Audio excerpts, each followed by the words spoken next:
níjọ́ abákùlà dèrè èèyàn ò sunwọ̀n láàyè. ẹ̀yin èèyàn mi tó ṣùọ̀ ẹ kú jọ́ méjì jọ́ mẹ́ta mo ní tó rán yín létí ni o pé kẹ́ ẹ bá mi subscribe sórí YouTube channel mi tá a mọ̀ sí Gbóyèwá Studios. nípa bẹ́ẹ̀ ẹ tún láǹfààní àti máa jẹ̀gbádùn ètò yìí pẹ̀lú rọ̀rùn. ọ̀nà yín ò ní dàrú o, ẹ ṣe é pọ̀. orúkọ mi ni Gbénga Ìwàlóye Oyèládé ọmọ àsìkò láyé. Mò ń padà bọ̀. Nigeria, Yesterday and Today, written by Gbenga Oyelade, the 120 pages book chronicles Nigeria's past political experiences, juxtaposes it with the present with suggestions regarding tomorrow. Nàìjíríà lánàá àti lónìí.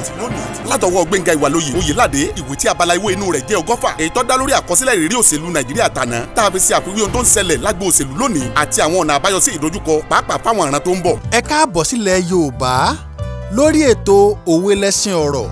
Ohun tá a máa gbéyẹ̀wò lónìí ni ijó abákùlà dèrè ọmọ èèyàn ò sunwọ̀n láàyè.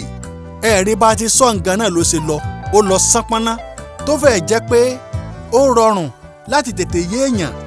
ọjọ́ tí ọmọ adarí hunrun bá kú wọlé sùn, ìyẹn ni pé tó bá lọ sí ọ̀run àrèmabọ̀ ọ̀run alákejì. irúfẹ́ àwọn tó ti dòkú yìí ní Yorùbá fi ń wé ère tí àwọn gbẹ́gilére gbẹ́ tó jẹ́ pé tí gbogbo èèyàn bá rí wọ́n á wò ó bó ṣe rẹwà ṣùgbọ́n kò lè sọ̀rọ̀ kò sì lè gbóhùn tó máa ráyé ń sọ. ibi tí mò ń lọ kọ́hún lọ́gán téèyàn bá ti kú báyìí tí etí méjì àbí mẹ́ta bá ti ń gbọ́ bẹ́ẹ̀ làwọn èèyàn ó ti máa sọ látẹnudẹ́nu pé ha lágbájá kẹ̀ lágbájá ṣe kí ló pa á. èyí mọ̀ wá ga o níbi tí ìtumọ̀ òwe ti wá jáde nìyẹn pé èèyàn sábà níyì lójú ọmọ aráyé nígbà tó wà láyé àfìgbà tó bá kú. ní kété tó bá ti wá kú tán báyìí tí àwọn èèyàn sì bẹ̀rẹ̀ sí ní sọ kódà ẹni tí ó mọ̀ tẹ́lẹ̀ yóò fẹ́ mọ̀ ọ́n pé ta ni wọ́n ń sọ gan-an. ìtumọ̀ míì tún rèé o èèyàn sábà mọyì tó ní àfìgbà tó bá sọnù tán. àìmọye ara ẹni yìí á máa ṣẹlẹ̀ láàrin ọkọ àtaya, láàrin òbí àtọmọ, láàrin ọ̀rẹ́ àtàlájọṣiṣẹ́pọ̀. ijó akúlà dèrè èèyàn ò sunwọ̀n láàyè.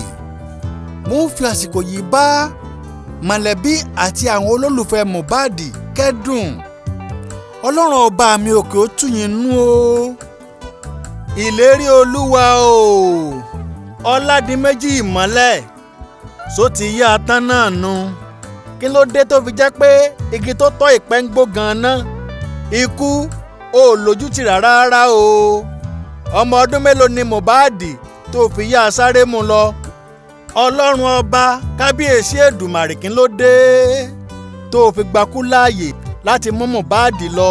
àmọ́ a ò tó ọ̀sẹ̀ Olúwa ọba torí pé alápàdúpẹ́ ni ọ́. ewé kò sì ní bọ́ lára igi kọ́ba mi òkè ọmọ mọ̀. gbogbo ará ọ̀rẹ́ ojúlùmọ̀ àti gbogbo olólùfẹ́ Mohbad pátápátá ẹ jẹ́ saragírí ká máa retí ìdájọ́ Elédùmarè ní kíákíá. tó bá ṣèyàn ló bá pa Mohbad kó jù sáyé o. ẹ bá ń sọ fósìkè èèyàn pé àwáyé ikú kan ò sí. gbogbo wa láfààyè yìí lẹ̀ tá a gbọ̀nà ọ̀run lọ. tó bá sì jẹ́ kó àtọ̀dọ̀ Ọlọ́run ni Mohbad bá kú a jẹ́ pé gbogbo nǹkan ló hàn sí Elédùà. ìbéèrè tó wà lọ́kàn tèmi rèé o. Mohbad ti ń pariwo pé àwọn kan fẹ́ gbẹ̀mí òun. sáwọn èèyàn gbọ́ngbà náà ni ṣùgbọ́n gbà tó kú tán gbogbo wa ń bẹ́ wùlẹ̀ a fẹ́ máa jà. àbájọ ohun táwọn àgbàrí rèé tí wọ́n fi sọ pé ijó akúlà dèrè ọmọ èèyàn ò sunwọ̀n láàyè. ẹ jẹ́ mọ̀mọ́ pàtàkì ara wa nígbà tá a wà láyé. bàbá Ojúkú jagunjagun nígbà ayé wọn. wọ́n ní Olóyè Awólọ́wọ̀ ní ààrẹ tó dáa jùlọ nílẹ̀ Nàìjíríà ṣùgbọ́n tí Nàìjíríà ò ní. kí ló dé tó fi jẹ́ pé nígbà téèyàn bá kú tán lásẹ̀sẹ̀ mọ̀mọ́ pàtàkì rẹ̀. nítorí náà gbogbo owó tó ń gbọ́ mi yìí ikú òjijì ò ní pa wá o. ìwọ náà wò ó ta ló súnmọ́ ọ bí iṣan ọrùn tó o mọ̀ pàtàkì rẹ̀ báyìí kó o tó sọ ọ́ nù.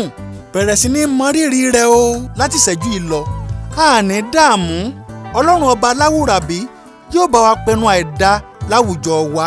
lópin ọ̀rọ̀ mi ẹ jẹ́ á máa rántí o pé àsìkò láyé gẹ́gẹ́ bí orúkọ bàbá mi àsìkò ní gbogbo nǹkan o. Má ṣe wà láwùjọ àwọn èèyàn tí ń sọ pé lórí ọ̀rọ̀ àtìlà yìí ohun tó bá gbà láàfún. Àtúbọ̀tán ńkọ́? Gbogbo wa láàrí ṣe o, ibi ò sì ní dé bá wa. Ẹ dákun ẹ má gbàgbé láti bá mi subscribe sórí YouTube channel mi tá a mọ̀ sí Gboyewa Studios. Títí ìgbà míì tá a tún pàdé, ire o.